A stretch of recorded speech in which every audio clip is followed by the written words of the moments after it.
Alam mo, kahit manood ka pa ng libo-libong affiliate tips at motivational videos, hindi ka na makakalabas sa 200 to 300 views. Alam mo kung bakit? Hindi dahil sa hindi ka magaling. Kasi nanood ako ng mga video nyo. Kayong mga lagi nagsasabi sa comments na lagi akong stuck sa 200, 300 views. At alam nyo kung anong pinagpare-pareho nyo? Iisa yung itsura ng video nyo. Alam mo yung naka-text, tapos papakita yung product ng kamay, tapos may background music, tapos may text, o kaya naman may voice over ng kung sino. Ayaw nyo kasing umalis dun sa kahon ng itsura ng video ng isang TikTok affiliate. Don't you get it? Ayaw na ng mga tao ng ganun. Ayaw na ng mga tao ng isang typical affiliate video. People are so done with that. They want to see something fresh, something raw, something new. They don't want to see anything that's well curated, that's so perfect. They want to see something na they could relate to. So, ipakita mo yung mukha mo, parinig mo yung boses mo, say things coming from yourself. Use your own voice.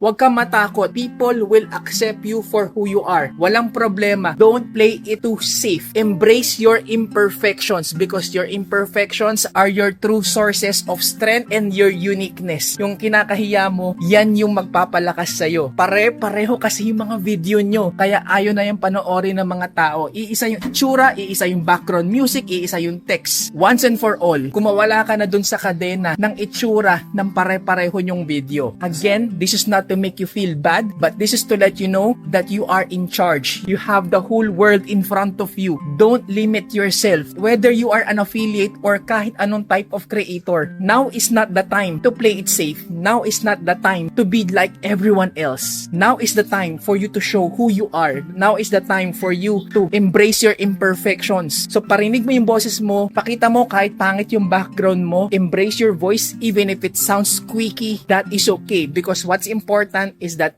is you and you are enough. You are good and you deserve a lot more.